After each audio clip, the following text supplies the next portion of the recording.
Cette vidéo vous est présentée par la boutique de Dicehall.com, les prix les plus bas sur vos jeux de société favoris.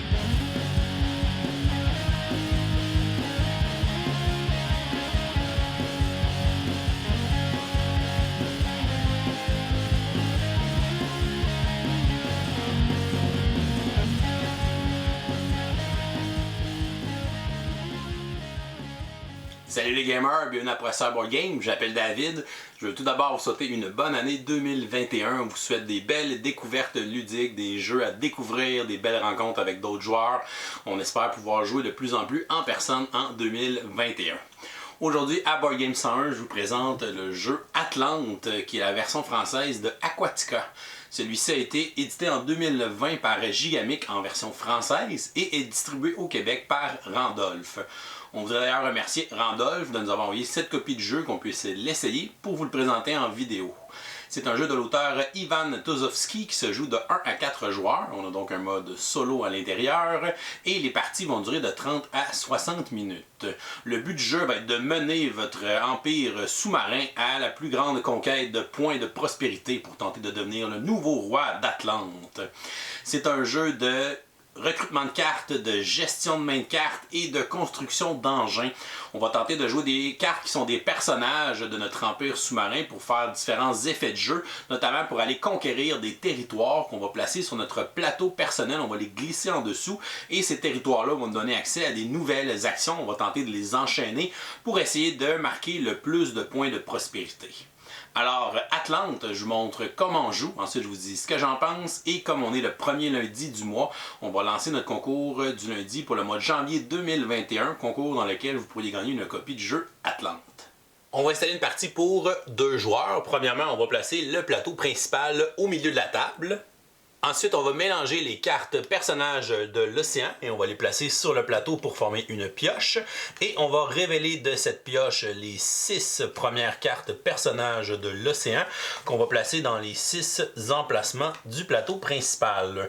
En dessous de chacun des emplacements, on va retrouver le coût en pièces d'or pour recruter ces personnages.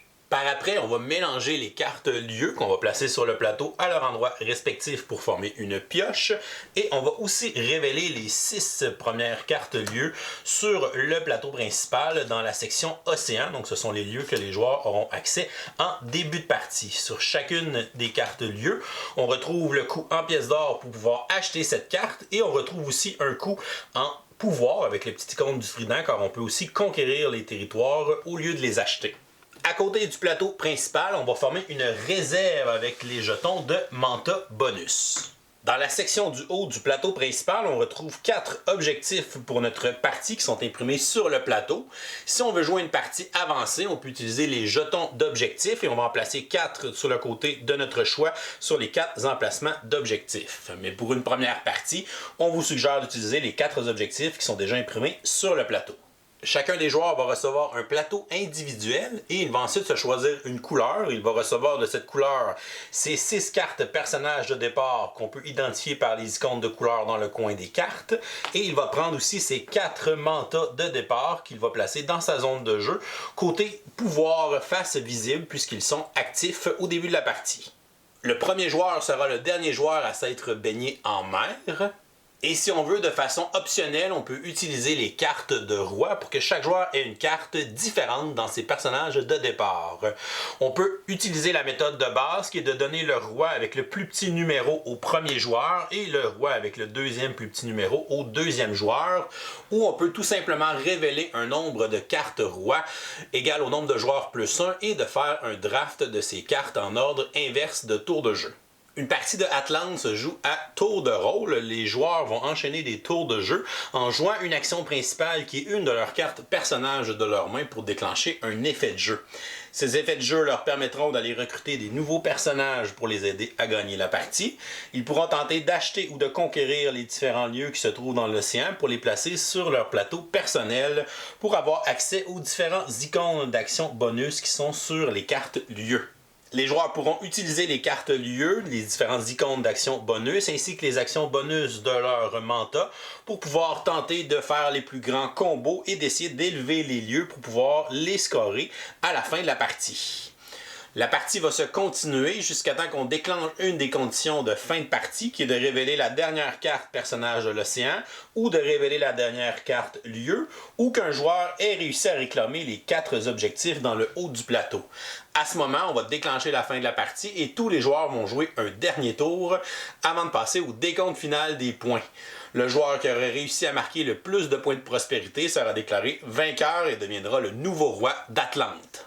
À son tour de jeu, un joueur devra faire une action principale, c'est-à-dire qu'il devra jouer une carte personnage de sa main et déclencher les effets qui se retrouvent sur cette carte. Il doit déclencher tous les effets qu'il est possible d'appliquer, sauf l'effet explorer qui est toujours optionnel. De plus, avant ou après son action principale, un joueur peut utiliser des actions secondaires à partir des actions bonus qui se retrouvent sur les mantas. Lorsqu'il va utiliser une action d'un manta, il va ensuite la retourner du côté inactif et il devra faire un effet de jeu pour la rendre à nouveau active pour pouvoir la réutiliser. En plus des actions secondaires des mantas, les joueurs pourront utiliser les actions secondaires des cartes lieux qu'ils auront réussi à conquérir ou acheter pendant la partie. Lorsqu'ils réussiront à conquérir ou acheter des cartes lieux, les joueurs les placeront dans un emplacement disponible de leur plateau personnel, de façon à placer l'icône le plus haut sur la carte, de façon à ce qu'il soit visible, et cette action sera maintenant utilisable comme une action secondaire. Lorsqu'elle sera utilisée, on va simplement pousser la carte pour cacher cette icône d'action pour dire qu'elle a été utilisée. Les joueurs ne peuvent pas utiliser des actions secondaires pendant qu'ils sont en train de faire leur action principale, à moins que ce soit des actions qui leur donnent soit de l'or, comme l'icône qui est ici, ou des actions qui vont leur donner des points de pouvoir, comme la manta qui est là avec l'icône du trident. Voyons maintenant les différentes actions qu'on peut effectuer avec nos cartes personnages, ainsi que nos mantas et les cartes lieux qu'on va réussir à conquérir. Tout d'abord, regardons l'action de recruter. Donc, si je joue comme action principale mon recruteur, qui me permet de recruter un personnage parmi les 6 qui sont disponibles sur le plateau principal, en payant le coût en or qui est indiqué dans le bas de chacune des cartes sur le plateau principal. En jouant cette carte personnage, on ne génère pas d'or, donc pour l'instant, je peux seulement recruter le personnage qui a un coût de 0, qui est complètement à gauche du plateau principal. Par contre, comme je viens de jouer une action principale qui demande d'utiliser de l'or comme ressource, je peux activer des actions secondaires qui vont me donner de l'or pour me permettre d'acheter un personnage qui a un coût qui est plus élevé. Par exemple, si je veux recruter l'anguille qui a un coût de 3 pièces, je pourrais utiliser l'action secondaire de mon lieu en l'élevant vers le haut pour générer 2 pièces. Et je pourrais générer ma 3e pièce en utilisant le manta ici qui donne 1 pièce en le retournant du côté inactif. J'ai maintenant 3 pièces à mon actif. Je peux donc recruter l'anguille que je vais ajouter dans ma main de personnage immédiatement. Et par la suite, on va décaler les personnages vers la gauche et on va en révéler une nouvelle carte, pour qu'il y en ait toujours 6 de disponibles pour le prochain joueur. Lorsqu'on a terminé d'utiliser notre carte personnage, on va la placer dans notre défausse, dans le haut de notre plateau personnel. Durant la partie, les joueurs n'ont aucune limite de cartes personnages qu'ils peuvent avoir dans leurs mains. Lorsque l'icône le plus haut sur une carte lieu est une icône vide, on ne peut pas avancer notre carte lieu et on est pris avec une icône vide. On devra jouer une action d'élévation pour pouvoir faire progresser notre carte lieu sur notre plateau personnel. L'action d'élévation est l'action avec la petite flèche vers le haut avec un numéro à côté qui est le nombre d'actions d'élévation qu'on peut faire en activant cette action. Donc si j'active mon manta pour l'action secondaire d'élévation de 1, je peux élever un de mes lieux de 1, donc je pourrais augmenter ce lieu vers le haut de 1 pour justement ne plus avoir l'icône vide et avoir maintenant accès à une icône qui peut me donner 3 pièces d'or. Il y a 2 façons d'obtenir des cartes lieux qui sont sur le plateau principal pour les emmener sur notre plateau personnel.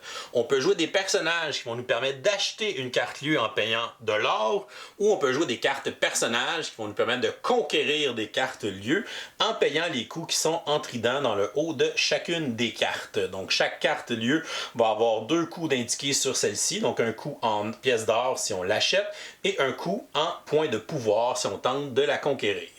Par exemple, si je décide de jouer le négociant, qui me donne une pièce d'or et qui permet d'acheter un lieu. Donc ici, j'ai une pièce d'or. Je pourrais m'en donner 3 avec l'action secondaire de mon lieu. J'ai donc 4 pièces d'or. Je pourrais par exemple acheter ce lieu qui a un coût de 4 pièces d'or et le placer sur un des emplacements libres de mon plateau personnel pour voir le premier icône visible dans le haut de la carte. Si jamais il n'y a pas d'espace libre sur notre plateau personnel, à ce moment-là, on ne peut pas acheter ni conquérir de nouvelles cartes lieux. Une fois mon action terminée, je vais tout simplement défausser mon personnage. On ne pioche pas de nouvelles cartes pour remplacer la carte lieu qu'on vient d'acheter ou de conquérir. On devra faire une action d'exploration plus tard pour acheter de nouvelles cartes lieu sur le plateau principal. À mon prochain tour de jeu, je décide comme action principale de jouer le légionnaire qui lui me donne 3 points de pouvoir et qui me permet de conquérir une carte lieu du plateau principal. On devra donc regarder le coût des différents lieux en points de pouvoir avec les icônes de trident pour voir ce que je peux conquérir. Je n'ai pas d'action secondaire sur mes cartes lieux qui me donnent des points de pouvoir. Par contre, j'en ai sur mes mantas qui me restent, qui sont actives. Donc, j'ai une manta qui donne un point de pouvoir. Et ici j'ai une manta qui donne 2 points de pouvoir, mais seulement pour conquérir des lieux orange. On voit que les lieux ont des icônes de couleur dans le coin en bas à gauche. Et on peut avoir une référence avec certaines actions secondaires des mantas pour pouvoir obtenir des points de pouvoir pour conquérir des lieux de certaines couleurs seulement. Donc, je décide d'utiliser mon mantat pour obtenir un 4e point de pouvoir et je vais conquérir le lieu ici qui demande 4 pour le placer sur mon plateau principal avec le premier icône visible dans le haut. On va ensuite défausser notre carte de légionnaire à la fin de notre tour. Certaines cartes personnages vont nous permettre de faire l'action d'explorer. Par exemple, si je joue l'anguille que j'ai acheté tout à l'heure comme personnage, on voit sur l'anguille qu'il y a l'action explorer, ensuite gagner 2 pièces et acheter un lieu. L'action explorer est la seule action qui est optionnelle, donc si le joueur ne veut pas l'effectuer, il peut ne pas la faire et ensuite exécuter le reste de sa carte personnage. Mais s'il décide de faire son exploration, on va premièrement défausser toutes les cartes qui sont dans la zone d'exploration dans le haut du plateau. Au début de la partie, il n'y en a aucune, donc on n'en a aucune à défausser pour l'instant. Par la suite, il va regarder dans les cartes qui sont disponibles sur le plateau, dans l'océan. Il va en monter 4 dans les emplacements d'exploration dans le haut du plateau. Si jamais il y avait plus de 4 cartes, il va en choisir 4 pour les promoter en haut dans l'exploration et les cartes excédentaires seront défaussées. Par la suite, il va piocher 6 nouvelles cartes lieux dans l'océan à partir de la pioche de cartes lieux.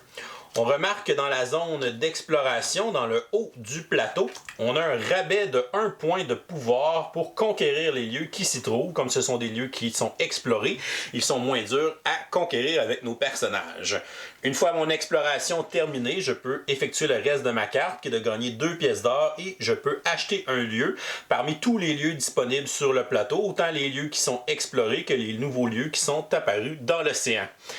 C'est à noter qu'il n'y a pas de rabais en pièces d'or sur les lieux qui sont explorés, c'est seulement un rabais en points de pouvoir. Donc avec mes 2 pièces d'or, donc je pourrais par exemple acheter le lieu qui est ici et aller le placer sur mon plateau personnel. Maintenant, à mon tour de jeu, je veux jouer la carte de la voyante qui peut me permettre de faire 2 fois l'action de marquer une carte lieu ou de faire 2 actions d'élévation. Donc revenons sur l'action d'élévation qu'on a vue un peu plus tôt. Donc j'essaie de jouer ma voyante pour faire 2 actions d'élévation. Donc on peut faire les 2 actions d'élévation sur la même carte lieu ou on peut faire 2 actions d'élévation de 1 sur 2 cartes lieu différentes. Donc je pourrais décider d'avancer la carte lieu d'ici de 1 et je pourrais décider d'avancer la carte lieu qui est ici de 1. Comme j'ai avancé mon icône où il y avait plus 3 de pouvoir, malheureusement je vais perdre l'utilité de cette icône, mais je vais faire avancer ma carte lieu pour espérer la scorer bientôt. Je vais ensuite utiliser l'action secondaire ici du lieu qui est d'aller recruter gratuitement un des personnages sur le plateau principal, peu importe son coût. Donc on ne paye pas le coût, donc je vais l'utiliser et je vais aller recruter la sirène que je vais ajouter dans ma main. Je vais ensuite utiliser l'action secondaire ici pour aller rechercher un personnage de ma défausse et le placer dans ma main. Donc je vais utiliser cette action et je vais reprendre ma voyante que je vais retourner dans ma main. Je pourrai la jouer à un prochain tour de jeu. J'ai une action secondaire sur le lieu qui est ici d'une élévation de 2. Je vais donc activer mon élévation de 2. Je ne peux pas l'utiliser sur la même carte, donc je dois utiliser ces élévations sur les 4 autres cartes lieux de mon plateau personnel. Donc j'ai 2 actions d'élévation. Je vais en faire une sur la carte qui est ici. On voit qu'elle est rendue élevée au maximum. Et je vais faire de même avec la carte qui est ici. Donc je vais malheureusement perdre les 2 pièces d'or, mais la carte sera maintenant élevée à son maximum et elle sera prête à être scorée. Pour faire l'action de marquer une carte, on doit jouer des icônes avec le petit coffre et on doit avoir des cartes lieux qui sont élevées au maximum. Donc il n'y a plus aucun icône de visible sur notre plateau personnel. Présentement, j'ai 2 cartes qui sont prêtes à être scorées. Je pourrais utiliser les actions de marquer des 2 coffres qui sont disponibles sur mon plateau ou je pourrais jouer ma voyante et utiliser les 2 actions de coffre pour pouvoir marquer les points de ces 2 cartes. Donc je vais utiliser les actions de coffre. Donc je vais utiliser le coffre qui est ici pour pouvoir faire marquer la carte qui est à côté. On va donc la retirer de notre plateau et on va la placer dans la zone de notre coffre. Pour la fin de la partie, on va marquer les points qui sont écrits ici, donc ça vaut 5 points de prospérité lorsque cette carte se trouve dans mon coffre. Je vais ensuite utiliser l'autre action de marquer une carte lieu qui est ici, le petit coffre, pour pouvoir faire marquer la carte qui est là, que je vais aussi aller placer dans mon coffre en haut de mon plateau personnel. Ça va me donner 8 points de prospérité en fin de partie. Et on voit que je vais gagner une manta bonus qui donne 2 pièces d'or. Donc je vais aller la chercher dans la réserve et je vais la placer dans ma zone de jeu du côté actif.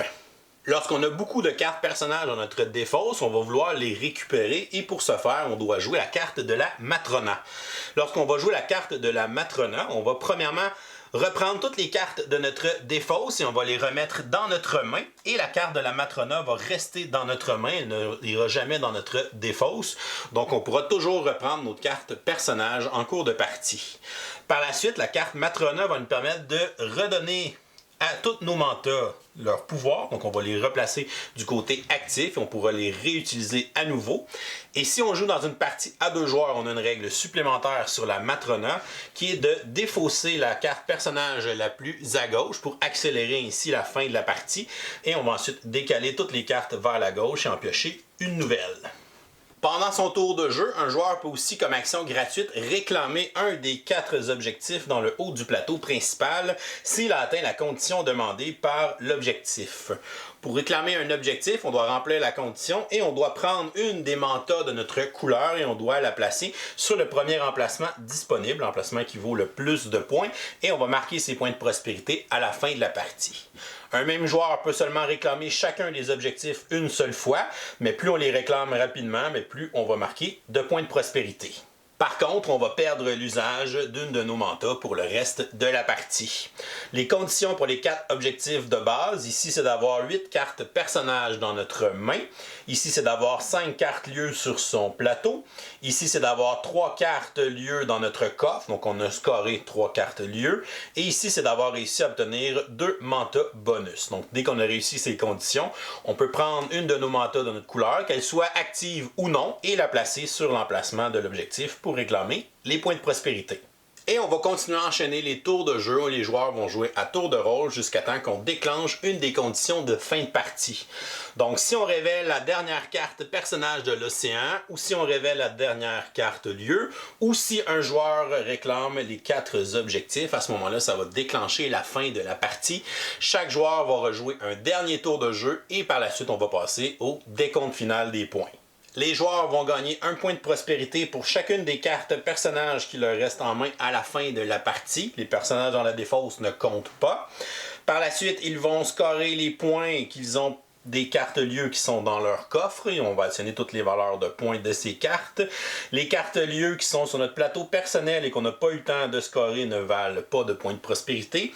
Et finalement, on va additionner les valeurs des objectifs qu'on a réussi à scorer et on va additionner tous ensemble pour faire notre score final. Le joueur qui aura le plus de points de prospérité sera déclaré vainqueur et deviendra le prochain roi d'Atlante.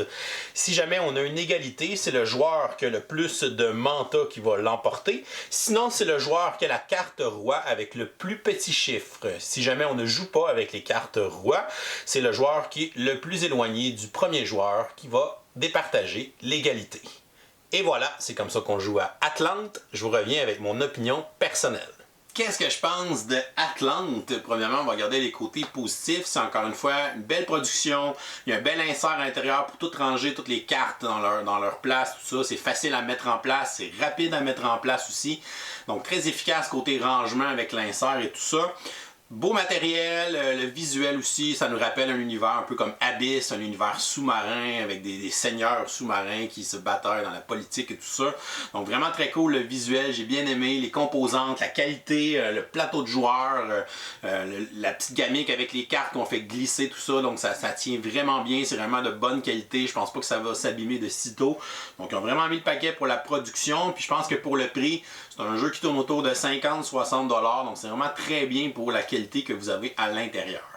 Sinon, pour le gameplay, je suis un gros fan des jeux de construction d'engins qu'on appelle les Engine Builder. Donc celui-là, c'en est un qui est léger, mais c'est un style de jeu que justement, il n'y a pas beaucoup de jeux d'engine building qui se jouent en bas d'1 heure ou qui se jouent rapidement, puis qu'on a un feeling satisfaisant d'avoir réalisé ces choses-là rapidement. Puis je pense que celui-là, Atlante, réussit à nous faire vivre ça. Donc réussit à nous faire vivre des combos qui sont le fun à construire, quand on déclenche plein d'actions secondaires, puis qu'on a un tour vraiment, on avance beaucoup nos cartes lieux, on en score, on va en recruter une, on fait plein de choses. Donc il y a des tours vraiment explosifs, mais il y a aussi des tours où on fait un petit peu moins de choses parce qu'on prépare un peu ces combos. Fait que ça c'est le fun. Côté planification à moyen terme, on regarde un peu les lieux qu'on veut essayer de conquérir, qu'est-ce qui va fitter, qu'est-ce que j'ai de besoin. J'ai besoin d'actions d'élévation parce que j'ai beaucoup de cases vides, ou j'ai besoin beaucoup d'actions avec des coffres parce que j'ai bientôt beaucoup de cartes à scorer. Fait que c'est le fun de bâtir nos affaires puis tranquillement de planifier un peu quelques tours à l'avance, qu'est-ce qu'on va avoir besoin, qu'est-ce qui va avoir une bonne synergie avec ce qu'on a déjà en place, quel personnage je peux aller chercher qui fit bien avec ce que j'ai besoin aussi. Donc c'est vraiment des décisions qui sont intéressantes. Donc le système est vraiment efficace. Puis tu vois rapidement quelle action tu as de disponible parce que tu vois les icônes qui sont disponibles dans le bas de tes plateaux, tu vois tes manteaux qui sont à côté. Ok, je peux utiliser tel manteau, me donner des pièces d'or, aller chercher tel autre personnage qui va me permettre d'aller explorer, qui va me permettre d'aller acheter quelque chose à rabais, etc. Fait que c'est vraiment le fun. Le système de construction d'engins, le système avec les cartes lieux qu'on glisse puis qu'on fait bouger à chaque fois qu'on utilise une action, c'est vraiment le fun. J'ai vraiment adoré cette partie-là dans le jeu. En plus, le jeu a un mode solo. Je n'ai pas essayé personnellement, mais si c'est quelque chose qui vous allume dans les jeux, ben vous avez ça de disponible dans le jeu de base directement. J'ai beaucoup aimé les cartes de roi et je vous suggère fortement de les ajouter dès vos premières parties. Donc c'est le fun que chaque joueur ait une petite carte différente qui le différencie des autres. Donc c'est comme si on avait un petit pouvoir de faction qui est bien à nous.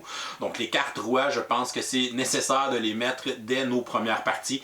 Donc vraiment le fun. Le fait qu'il y en a aussi beaucoup, qu'on peut changer d'une partie à une autre, ces cartes rois là qui sont quand même très puissantes, on se le cachera pas. Fait que ça donne un petit quelque chose de le fun aussi de commencer avec une carte qui est différente puis qui est un peu plus puissante que nos cartes de départ. Donc ça vraiment un bel ajout puis allez-y, ajoutez ça dès vos premières parties, vous ne le regretterez pas. Pour les côtés négatifs, les objectifs de base, ceux qui sont imprimés sur le plateau, sont beaucoup trop simples à réaliser et vous allez voir qu'après votre première partie, qui risque d'être super rapide, parce que comme si les objectifs-là sont faciles, on va les rusher rapidement et dès que les cartes sont réclamées par un joueur, ça déclenche la fin de la partie. Donc peut-être que ça va vous laisser sur votre appétit. Donc encore une fois, allez-y rapidement avec les nouveaux objectifs, ceux qu'on a sur les jetons qu'on peut placer. On en a quand même une dizaine de disponibles. On en utilise 4 par partie, donc ça peut un peu varier. Ils sont un peu plus complexes à réaliser, fait que votre partie va s'étirer un peu plus parce que dans ce genre de jeu là c'est un jeu de construction d'engins, donc si j'ai pas assez de temps pour construire mon engin, faire mes combos, mais c'est sûr que j'aurais pas un sentiment d'accomplissement qui est grand. Donc vraiment d'y aller avec les objectifs avancés rapidement pour que les parties durent un petit peu plus longtemps puis qu'on ait un peu plus de difficulté, de challenge avec ces objectifs là. C'est aussi un jeu que des fois la fin peut être précipitée, puis comme c'est un jeu de construction d'engins, mais si un joueur précipite la fin, ça se peut que moi mes combos, j'avais pas encore fini de les faire, ou ça s'en venait dans 2-3 tours, mais là la partie se finit là. Puis là, je vais avoir un sentiment de ne pas avoir accompli ce que je voulais faire, puis de déception qui peut venir avec ça. Fait que des fois, il y a des parties qui vont finir très abruptes, puis ça peut de faire que j'ai pas le temps de faire mes combos, puis que j'ai pas apprécié un peu cette expérience-là. Donc ça peut arriver dans certaines parties. Sinon, c'est un jeu que la rejouabilité est intéressante côté objectif. Il y en a plusieurs côtés avec les cartes rois qu'on peut changer tout ça. Mais pour le reste, je trouve que dans les cartes personnages, il manque peut-être un peu de variété parce qu'on a seulement 9 cartes personnages différentes. On a 2 fois chacune des cartes, donc il y a 18 cartes de disponibles. Donc c'est clair que je prendrais plus de personnages, plus de variété. Je pense que les cartes lieux sont quand même assez variées. On a beaucoup de choses différentes. Fait qu'on peut construire plein de choses intéressantes. Mais un peu plus de variété côté personnages qu'on peut recruter, ça aurait pu être encore intéressant. Puis je trouve que les couleurs des cartes lieux, c'est un peu sous-exploité dans le jeu. J'aurais aimé ça qu'il y ait un petit peu peut-être un côté de set collecting ou des choses comme ça. Donc un côté un peu plus intéressant avec les factions de cartes lieux ou donner des petites couleurs particulières, des petits effets particuliers aux lieux orange versus les lieux bleus, etc. Donc c'est peut-être des opportunités de choses qui vont être développées plus tard dans des extensions. Souvent dans les jeux de construction d'engins, plus la partie avance, plus nos combos vont être gros, puis plus on va faire de choses, d'actions dans notre tour de jeu. Dans celui-là, c'est le cas, mais pas en même temps, parce que on va gagner des cartes lieux, on va activer plein de choses. Des fois, on va faire des gros tours, puis des fois, ben là, mes cartes sont prêtes à scorer, j'ai presque plus d'actions secondaires à activer. Fait que des fois, j'ai des tours vraiment creux, mais des tours vraiment hauts. Donc, des fois, on a un sentiment que on est vers la fin de la partie, on devrait avoir des gros tours de jeu, mais là, je suis dans un tour qui est un peu plus creux. Donc, on a vraiment une inconstance au niveau des tours. Ça me dérange pas tant parce qu'au final, les tours qui sont très explosifs sont très gratifiants. Puis c'est ça que je recherche dans un jeu de construction d'engins puis un jeu de combo. Mais c'est sûr que les tours qui sont moins intéressants, peut avoir un petit down pendant la partie. Somme toute, Atlante, c'est un jeu que j'attendais beaucoup. Je l'avais mis sur ma liste des mon top des jeux anticipés de 2020. Et il est arrivé là à la fin de l'année comme ça. Donc j'ai été très satisfait de l'expérience. C'est un système que j'ai adoré. Système de construction d'engins qui est simple, qui est facile à prendre en main, qui est le fun. L'iconographie dans le jeu est vraiment bien expliquée, bien utilisée aussi. Donc c'est facile de voir les effets de nos cartes et tout ça. Le système avec les cartes lieux qu'on glisse sur notre plateau, qu'on avance, qu'on fait des actions. Donc j'ai adoré ce système-là. C'est un jeu qui, je pense, manque peut-être un peu de variété, mais je sais qu'il y a une extension qui est planifiée en 2021, puis ça va être une extension avec des modules. Donc ça va être intéressant. Je pense que ça va beaucoup bénéficier à ce jeu-là. Fait que ça va emmener l'expérience à un autre niveau. Fait que c'est clair que c'est un jeu que je vais conserver dans ma collection, que c'est un jeu que je vais me servir pour montrer des jeux de construction d'engins un peu plus simples à des nouveaux joueurs qui ont moins expérimenté ce genre de jeu-là. Donc il tombe vraiment dans une chaise intéressante parce qu'il n'y a pas beaucoup de jeux qui nous donnent cette sensation-là de construction d'engins dans un jeu plus rapide, plus simple et tout ça. Donc une construction d'engins familiale plus si on veut. Donc c'est la chaise qui tombe dessus. Puis je pense que c'est une chaise qui n'est pas occupée par beaucoup de jeux. Donc vraiment une belle expérience. Je vais lui donner une note de B. Fait que pour moi c'est un bon jeu. Donc j'ai bien aimé le système. J'ai hâte de le voir évoluer et de voir ce qu'on va amener de plus avec l'extension notamment. Je pense que ça va lui faire du bien à long terme pour sa rejouabilité d'avoir cette extension-là. Mais on a vraiment un bon système de jeu en partant. Donc j'ai été vraiment content de découvrir Atlante. Et voilà, c'est tout pour aujourd'hui. Oh, c'est vrai, on est lundi. On va donc vous donner la question du jour pour notre concours du lundi pour le mois de janvier 2021, concours dans lequel vous pourriez remporter le jeu Atlante, qui est offert par Randolph. Donc, la manière que ça fonctionne, c'est qu'on vous pose une question à chaque vidéo du lundi, que vous répondez en commentaire YouTube sous la vidéo pour enrichir vos participations. Et avant de vous dire ça, je vais vous révéler le gagnant du mois passé, qui était le jeu Dinosaur Island qu'on faisait tirer. Donc Dinosaur Island qui est remporté par Mathieu Marcarian, qui est un de nos supporters Patreon. Donc félicitations Mathieu. On va communiquer avec toi pour pouvoir t'envoyer Dinosaur Island. Donc pour aujourd'hui, donc pour notre question du jour, pour la première vidéo du mois de janvier 2021 pour le concours d'Atlante. Donc la question du jour est la suivante. Quelle est votre dites-nous une de vos résolutions pour 2021. Ça peut être lié au monde du jeu ou pas. Donc dites-nous une de vos résolutions 2021 en commentaire pour enregistrer votre participation pour le concours du mois de janvier pour gagner Atlante. Si jamais vous nous supportez sur Patreon pour 5$ et plus, vous avez aussi une participation automatique à chaque lundi qui s'enregistre. Et si vous participez dans les commentaires, vous aurez une deuxième chance de pouvoir gagner le concours. Donc bonne chance à tous pour ce nouveau concours. Et si jamais vous n'êtes pas encore abonné à notre chaîne, vous pouvez cliquer le petit bonhomme ici en bas pour vous abonner. Sinon, vous pouvez nous suivre sur Facebook, Twitter, Instagram à Professeur Board Game.